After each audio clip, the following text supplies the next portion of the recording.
Y la pregunta entonces de este foro es, ¿y cómo vamos a hacer para exceder, ojalá exceder, más allá de satisfacer, la expectativa de las personas que llegan a nosotros?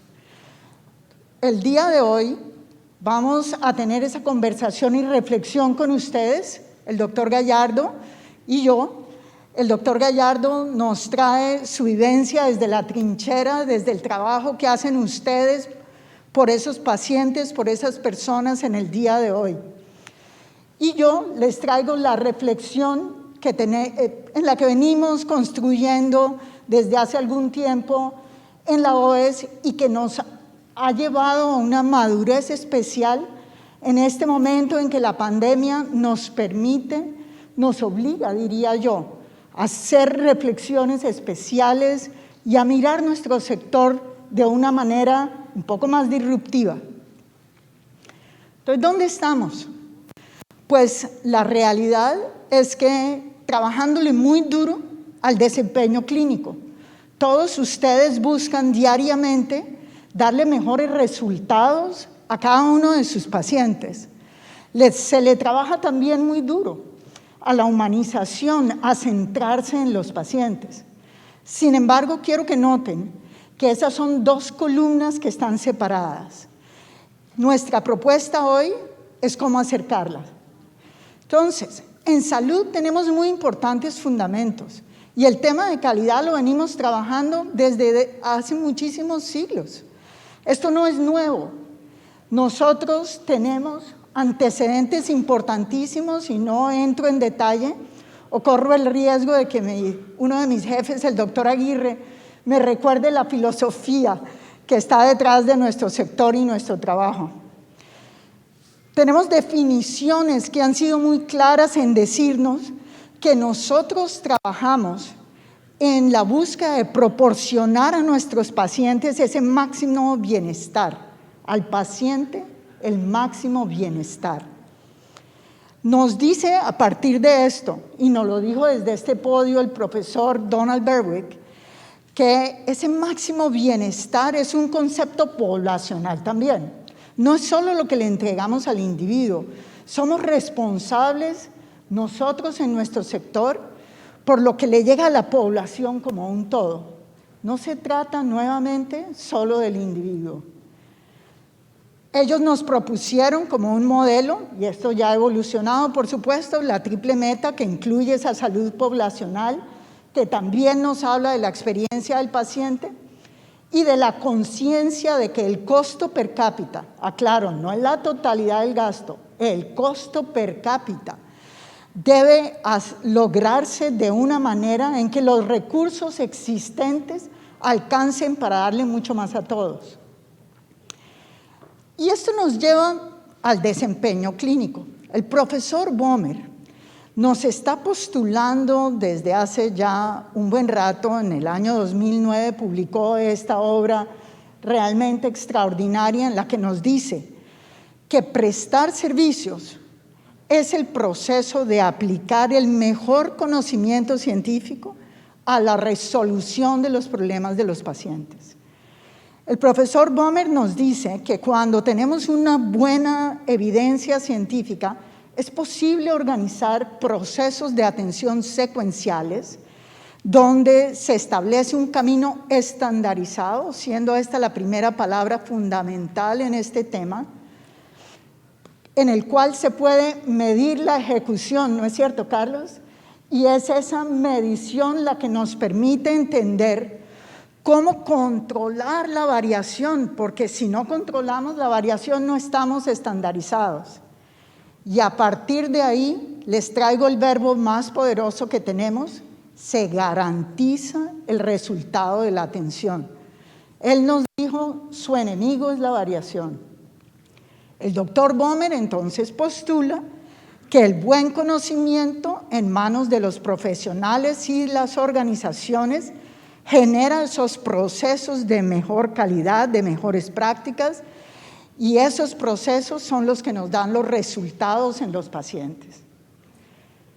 Nosotros hemos reconocido como sector, como grupo de profesionales, esa situación aterradora de que producimos daño, pero respondimos, creamos una serie de mecanismos, incorporamos a todos nuestros modelos organizacionales la necesidad de combatir esta situación con metodologías específicas. Y lo venimos trabajando todos, así ya afortunadamente todos estos años. Lo llevamos a uno de los estándares que son práctica obligatoria en nuestro país. También todos ustedes trabajan con múltiples instrumentos. Esos instrumentos son la habilitación, por supuesto, nuestro punto de partida, sin el cual no es posible operar.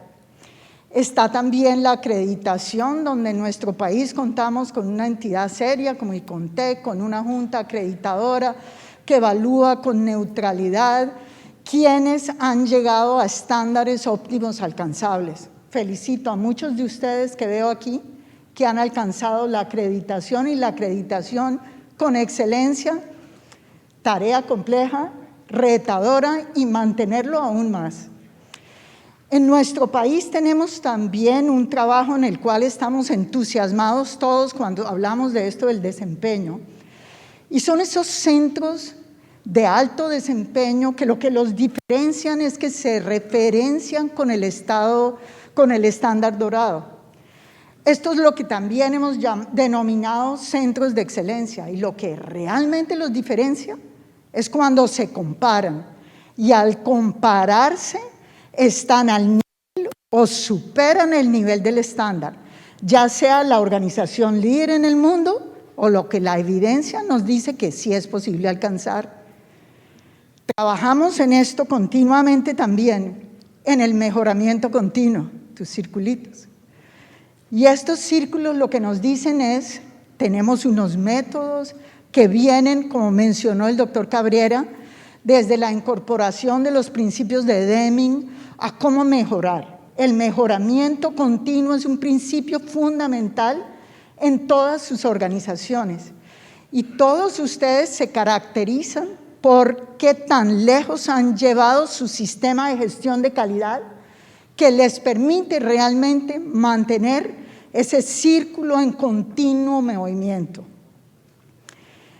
Desempeño clínico, entonces, es la evolución de la búsqueda de ese resultado clínico, y me repito, adoptando la evidencia, desarrollando y adhiriendo a esos estándares, midiendo, mejorando y ciertamente midiéndonos a la referenciación, sin el temor de compararnos. Esto lo hacen muchos de ustedes y a esto han llegado muchos de ustedes. Hablemos entonces de la otra columna. La otra columna es un reto muy especial donde hemos tenido alguna distracción que quiero mencionar brevemente. Al igual que hablamos del desempeño clínico, esto no es nuevo. A través de la historia, una serie de personas, la famosa Florence Nightingale, una serie de instituciones como Plaintree, aquí presente, y a quien orgullosamente representamos, nos vienen dando metodologías específicas sobre cómo progresar en este sentido. Atención humanizada, uso ese adjetivo, y uso también la palabra en el paciente. Es un esfuerzo en el cual entregamos empatía, nos ponemos en la posición del otro, se hace un esfuerzo claro en el respeto por la privacidad y dignidad del paciente. No siempre las organizaciones, los edificios nos ayudan, no siempre las condiciones del entorno ni la dificultad en el diálogo. Y, por ejemplo, en la pandemia, esto nos presenta unos retos especiales, no siempre lo logramos. No pudimos permitirle a la familia, a los pacientes que acompañaran a esos individuos que en el proceso del aislamiento murieron solos. Tenemos también aquí en este esfuerzo de la humanización una comunicación efectiva que yo sé que todos ustedes buscan. También está un trato al paciente, esta no siempre es fácil, donde se toma en consideración las condiciones emocionales, clínicas, pero también sociales y espirituales, me atrevo a decir religiosas, del paciente, teniendo en cuenta que eso se debe respetar por encima de todo. Le trabajamos, lo manda la ley, pero no siempre es fácil, a entregarle y respetarle al paciente su información clínica. Aparece nuevamente el derecho a la privacidad. Y empezamos ahora fuertemente a involucrar a los pacientes en su atención. Y de esto, de este último punto, es de lo que se trata este foro. Entonces, ¿hacia dónde debemos ir? En la OES pensamos que se trata de la atención centrada en la persona. Cambié el término paciente hacia el término persona.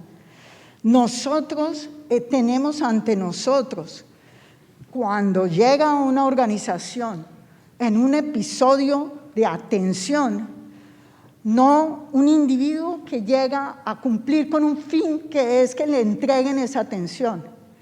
Somos un medio para que las personas obtengan aquello que satisface sus necesidades. Por lo tanto, y este es el primer elemento que quiero combatir, esto no es atención al cliente, esto es realmente cumplir con nuestra misión. Esto es mucho más.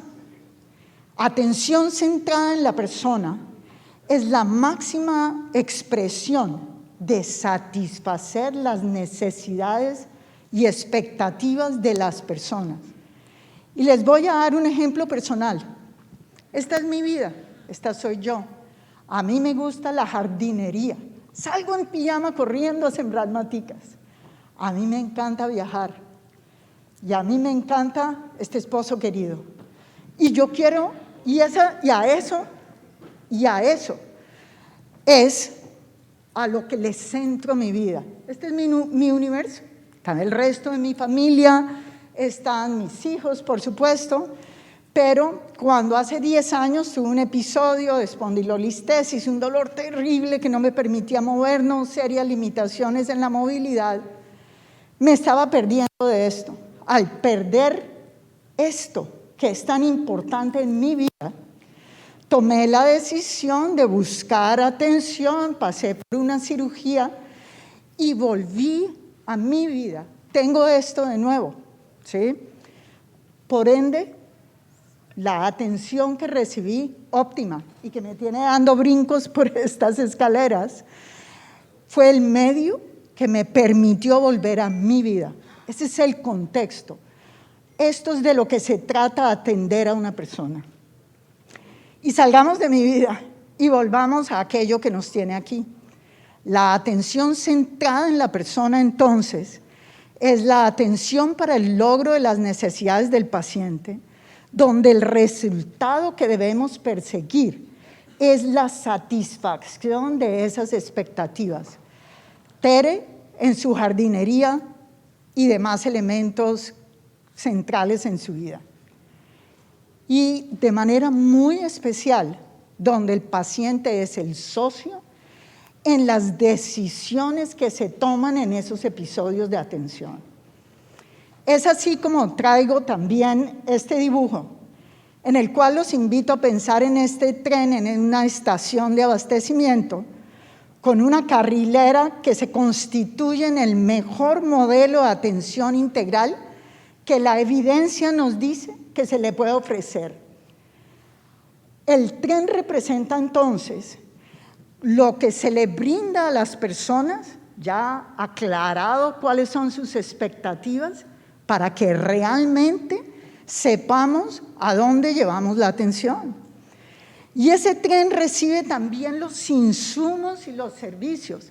No es el paciente yendo a buscar a los diferentes sitios, son los servicios viniendo a él o ella para que se cumpla con esa promesa, que es ese tren organizado de manera tal que es el paciente quien define, quien conduce el destino de esa atención.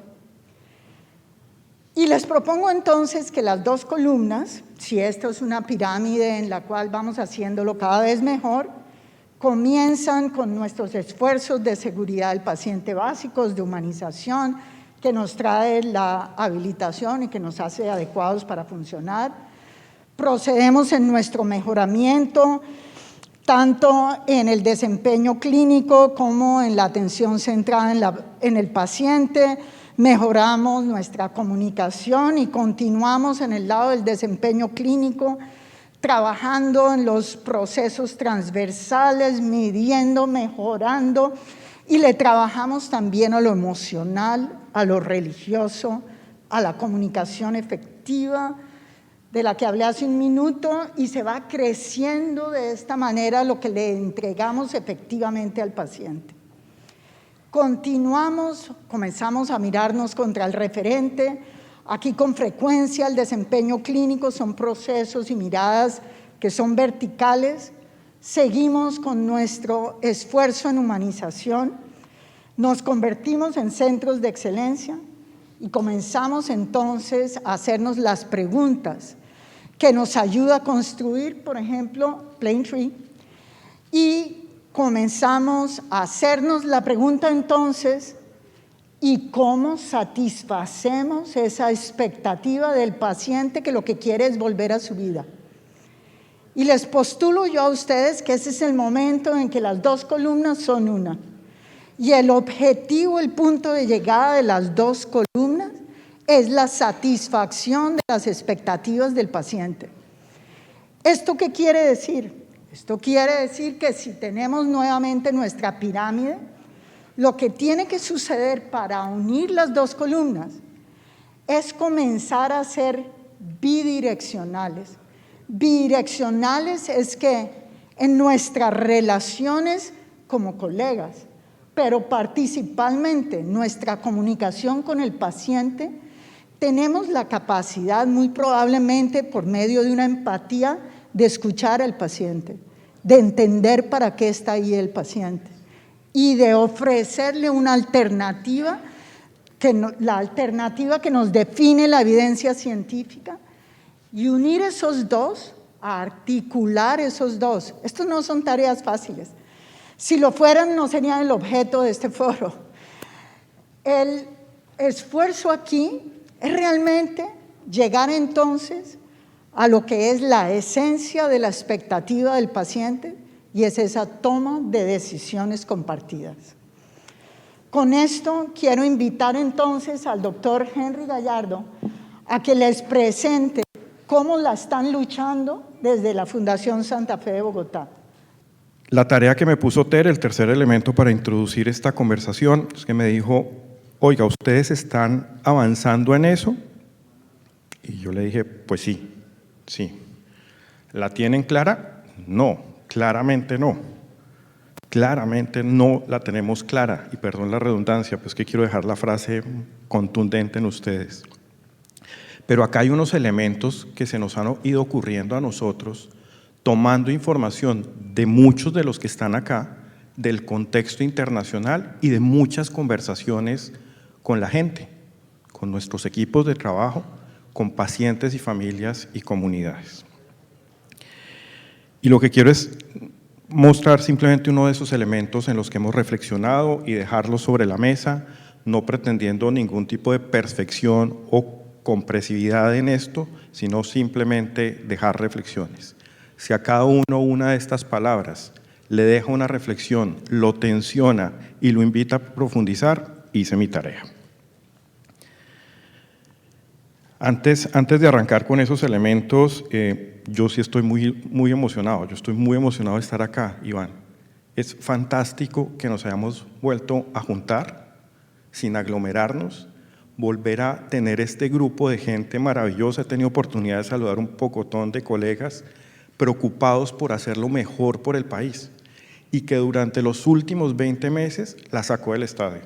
Y no quería pasar por alto la inmensa gratitud, respeto y todo el apoyo que desde mi posición yo pueda brindarle a cada uno de ustedes, y por favor apóyennos mucho también a nosotros, porque creo que ser solidarios y colectivos en esta etapa es muy importante.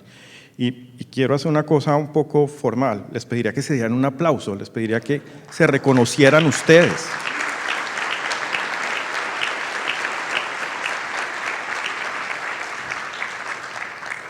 Cada uno de ustedes, cada una de las personas que trabajan en estos 20 meses han hecho una labor de verdad sobresaliente. Vámonos a la pregunta de Tere. Esto es centrado en las personas, como lo hemos ido nosotros entendiendo y procesando. A mi lado derecho, tratamos de significar con la persona que está en azul, en un círculo, lo que le puede pasar cuando se enfrenta a un cáncer.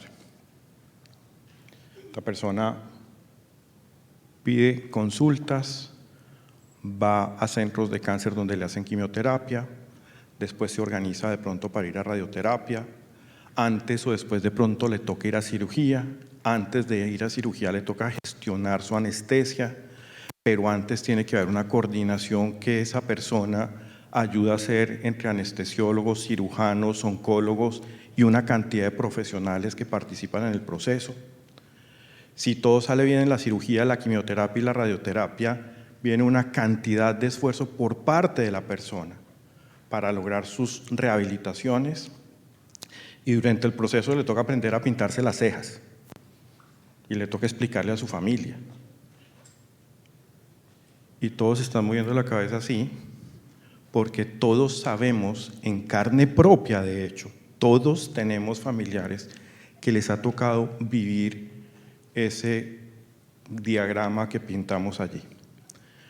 Lo que nosotros creemos que es atención centrada en la persona, en su primer componente, porque realmente son dos, es que logremos organizar los servicios para que realmente el paciente esté en el centro. Lo que implica una cosa delicadísima y complejísima, y es que nuestras entidades están organizadas de acuerdo al índice de los libros de la medicina. El departamento de cardiología, el departamento de cirugía, el departamento de anestesia, las urgencias donde a veces van esos departamentos pero a veces no, cirugía donde todas las profesiones están alrededor de las salas de cirugía, pero no necesariamente entendiendo quién es la persona que está allí y de dónde viene y para dónde va. En ese sentido, si uno logra reorganizarnos, y Adolfo se ríe de mí porque yo siempre hago este movimiento, si nosotros tenemos esta organización parada por especialidades, por índices de libro, para poder responder a líneas de servicio vamos a tener que voltearlas.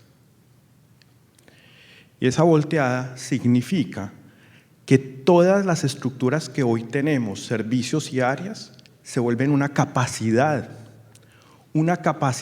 para hacer el pedazo que le corresponde bien hecho, pero en equipo con el resto de áreas, anticipando y entendiendo lo que sucedió con el paciente en su paso anterior, en sus pasos anteriores, y prediciendo y anticipando lo que viene hacia adelante.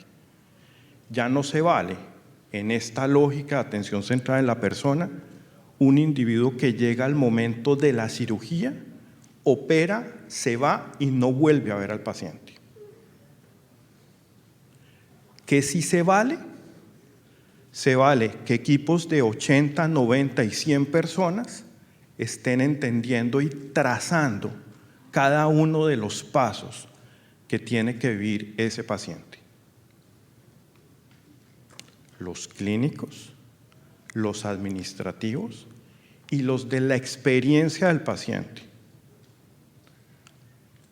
Estoy seguro que alguno de ustedes ha sido llamado al menos una vez este año para decirle: yo no sé qué tengo que hacer como paciente, yo me perdí, yo no sé con quién hablar, yo no sé cuál es el proceso administrativo que sigue, de hecho no sé cuál es el oncólogo que me tiene que ver ahora, pero ya me operaron, eso debe ser bueno.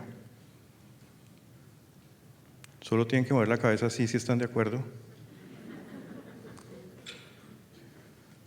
Ok, ese es el reto que nos está botando Tere. Dos temas. desde la perspectiva sectorial, nosotros tenemos un problema brutal, y es que hemos erodado sistemáticamente la capacidad de las personas para elegir su prestador. Y al erodar esa capacidad, le estamos quitando aún más poder a pacientes y familias y a los ciudadanos. Necesitamos recuperarla. Si las personas no tienen libertad de elección y alguien decide mal por ellos, cada uno de esos pasos va a ser comprado de la forma más barata, pero no de la forma más integral, contundente y completa, y con los mejores resultados posibles para el individuo. Y eso no se vale. Segundo elemento, los ciudadanos no somos un gasto. Los ciudadanos somos una profunda inversión y son la razón de ser de nuestra nación. Y eso hay que cambiarlo. Y eso no se va a cambiar con una ley. Eso se va a cambiar, como dicen ahora, de abajo hacia arriba. O sea, desde nosotros, que trabajamos en el día a día, haciendo esto de manera deliberada en las organizaciones. Tere en sus frases arrancó diciendo: hay que empezar por el desenlace clínico en paralelo con la experiencia, y si eso se hace bien, como consecuencia es eficiente, o sea, va a costar menos. Pero no se arranca al revés, no se arranca al revés. El bosque no se tumba primero para ver si hay buena tierra allí. Nuevamente, ¿esto qué significa? Más integralidad, más capacidad de anticipar, implica ser partícipes a pacientes y familias. Se hace con ellos y para ellos. Y qué buena idea esa de los comités de usuarios, pero qué maravilla tenerlos en los procesos de diseño del servicio. Diseño del proceso mismo, pero diseño de la infraestructura, etcétera, etcétera, con y para.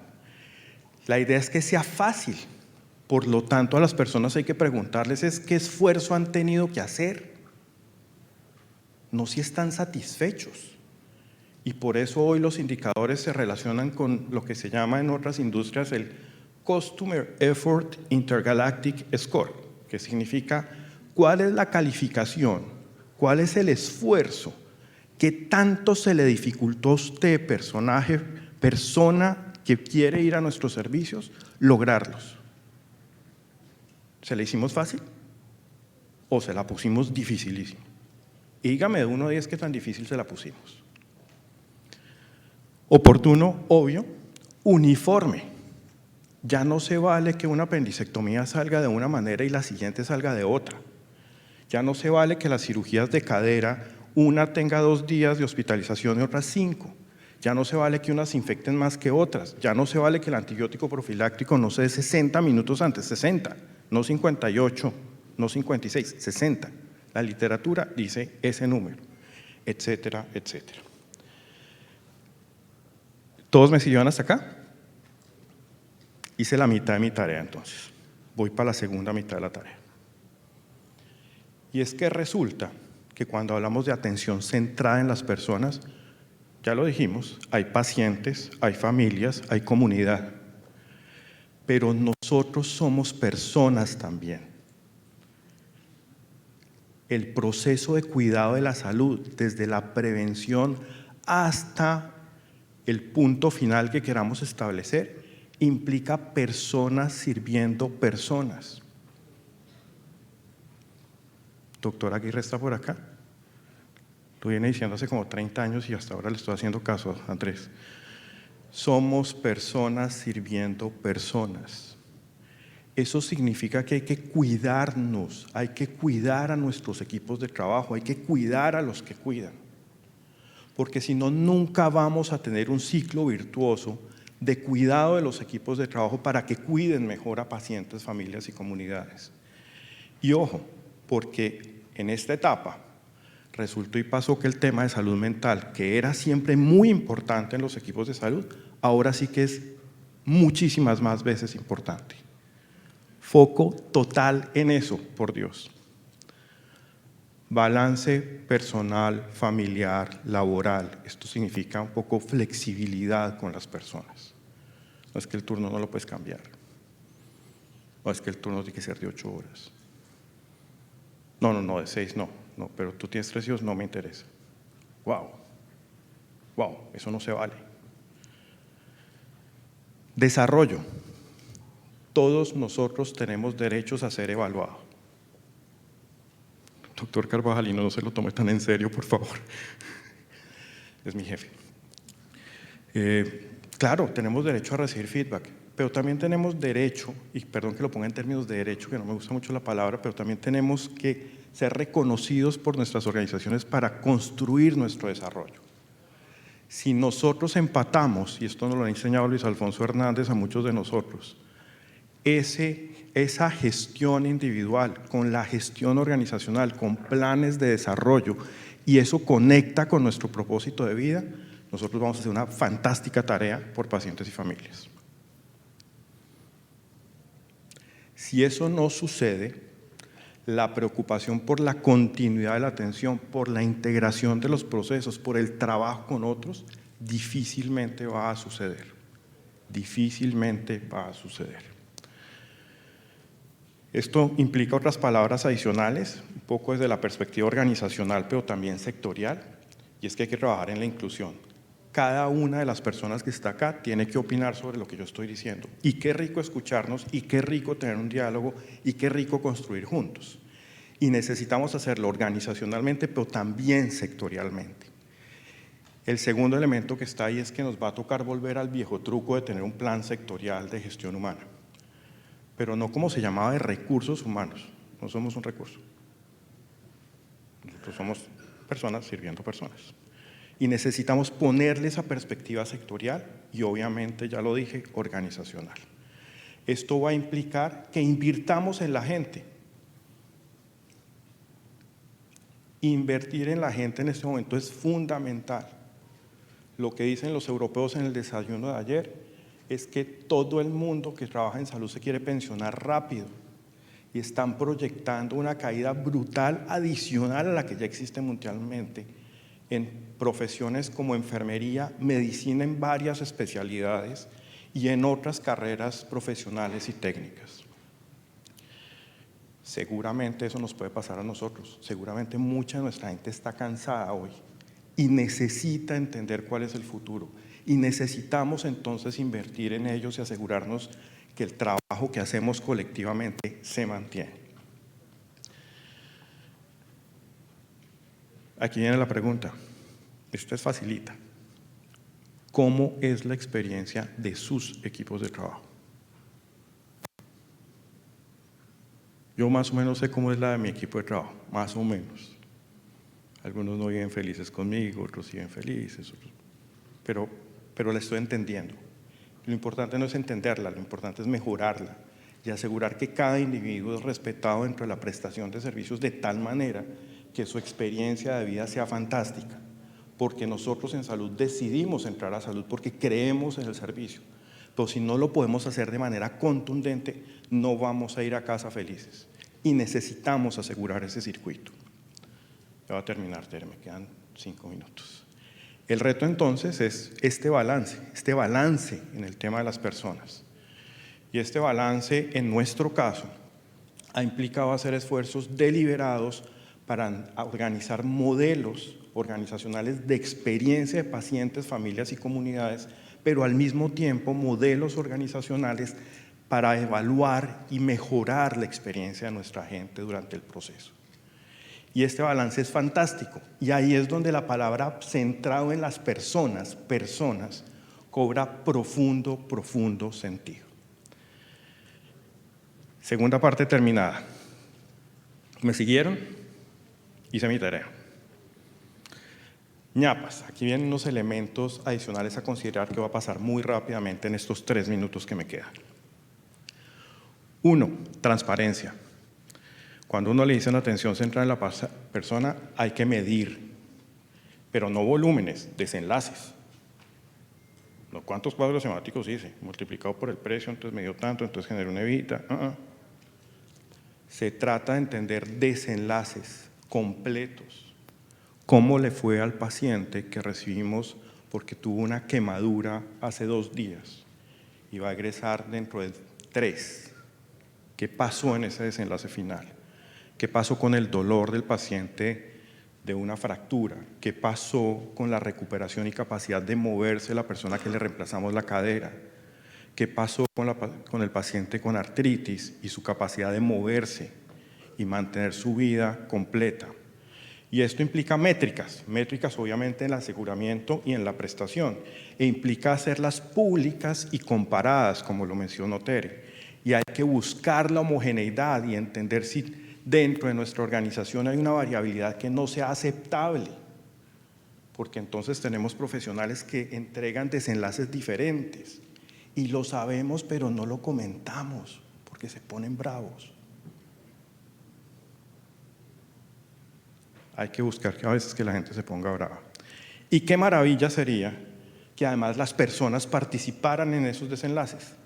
Entonces ahí viene el cuento de los proms y los prems, etc. Innovación y digital, esto es una obligación. En nuestro caso, Ricardo está por ahí, si quieren hablar con él de esto va a ser fantástico. La innovación para nosotros tiene que ver con desenlaces clínicos. Ese es nuestro foco estratégico.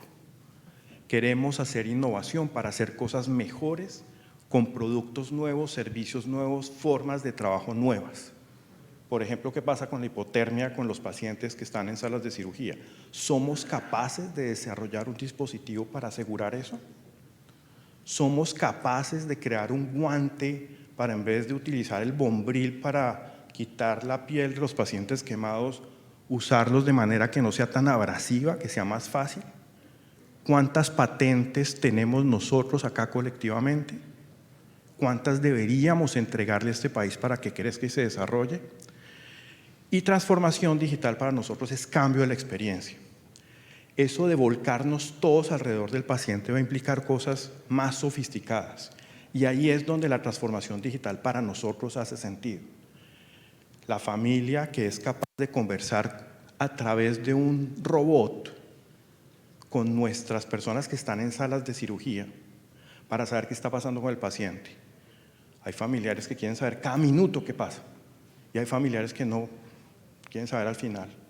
Los que quieren estar cada minuto, no hay manera que el doctor Andrés salga a decirles, oiga, cada minuto qué está pasando, pero sí podemos tener un sistema robótico que le informe al paciente de lo que está sucediendo. ¿Qué pasa con los pacientes que van a urgencias, que salen de su casa en pánico y que se demoran media hora en llegar a las urgencias? Ese tiempo, ¿cómo lo ganamos? Podemos conectarnos, podemos hacer videollamadas, videoorientación, conversaciones rápidas, podemos alistar nuestros equipos para que la gente ya esté esperando en la puerta del paciente que viene con un triage que ya hemos evaluado por el camino que es de nivel alto. Los que tengan hijos alguna vez han recibido una llamada del colegio. Hagan de cuenta, esa es la angustia. Llamo a contarte que Andresito, y en ese momento uno se infarta, ¿sí? Eso es lo que pasa con nuestras urgencias. Nosotros no logramos conectarnos rápido y necesitamos hacerlo, y por lo tanto la omnicanalidad de la transformación digital es fundamental, pero sin caer en la trampa de que la telesalud va a arreglar todo. No, a los pacientes sí va a tocar operarlos y va a ser muy difícil a través de Zoom. Los pacientes sí quieren ver a sus profesionales, sí quieren un acompañamiento de un profesional de cohortes, quieren sentarse y tener una conversación mirándose a los ojos, donde el brillo de los ojos sí se ve, no el brillo de la pantalla, y donde hay una conexión que hace que las personas se adhieran a sus tratamientos. Entonces va a ser valioso, pero no va a ser la solución perfecta para todo. Ese SkinGo que está allá abajo es una patente que estamos poniendo nosotros sobre la mesa. El reto es para que pongamos muchas patentes entre todos. Ambidiestros, y allá está Da Vinci. Da Vinci pintó ese cuadro con las dos manos, con la derecha y con la izquierda. Fue uno de sus primeros cuadros y es muy famoso porque él descubrió que era capaz de utilizar ambas manos. La pandemia nos debe volver ambidiestros a todos. La pandemia se va a quedar y dentro de la clasificación internacional de enfermedades hay que incluir la enfermedad y hay que manejarlo como una línea de servicio adicional, pero tenemos que recordar que eso no es todo y que las condiciones de salud usuales, las previas, están allí y están medio dormidas algunas. Y la carga de la enfermedad que viene por esa vía es inmensa. pero siguen los asuntos emergentes. Sigue la tuberculosis regresando, siguen las vacunaciones bajando, sigue reapareciendo el sarampión, sigue la accidentalidad porque nuestras ciudades en el mundo son medio caóticas, la gente se cae, se estrella, se golpea. Ahora tenemos patinetas eléctricas con motos, tenemos cositas. Eso va a significar esa capacidad ambidiestra en cuanto a la perspectiva de la enfermedad, pero también va a implicar no perder de vista la estrategia de nuestras organizaciones. Nuestras organizaciones tienen que seguir mirando a largo plazo, tienen que seguir invirtiendo, tienen que seguir haciendo lo que tienen que hacer. Y el tema de plan estratégico está mandado a recoger y lo que se necesita es entender cuál es la teoría de modelo de salud que ustedes quieren tener, cómo se organizan para cumplirlo y en el día a día de asegurar que eso es lo que hacen. Lo que uno hace en el día a día es estrategia. Hace 30 años, cuando nos llamamos Centro de Gestión Hospitalaria, nosotros separábamos el día a día de la estrategia. No, hoy en día eso va junto. El día a día, lo que hacemos hoy, en este momento, es estrategia. No necesitamos encerrarnos unos genios a hacer planes. Necesitamos todos los días tener conversaciones. Y eso implica ser ambidiestros, ser capaces de entender la necesidad del paciente en la línea de servicio y entender que al final del día se avanzó en la estrategia o no. Esto ya lo mencioné, me lo voy a saltar para terminar a tiempo. Les recuerdo que el mandato que tenemos es no hacer daño. Y se nos olvida que no hacer daño incluye el ambiente. Los hospitales, las entidades que prestamos de salud, los aseguradores, que también algunos prestan servicios de salud, pero que tienen un trabajo inmenso también en nuestro sistema, tenemos que parar de hacer daño. Y aquí hay una invitación muy sencilla. Esa mariposa es hecha de materiales desechables, descartables del hospital, que con el señor Peña, un artista, nuestra gente las convirtió en arte.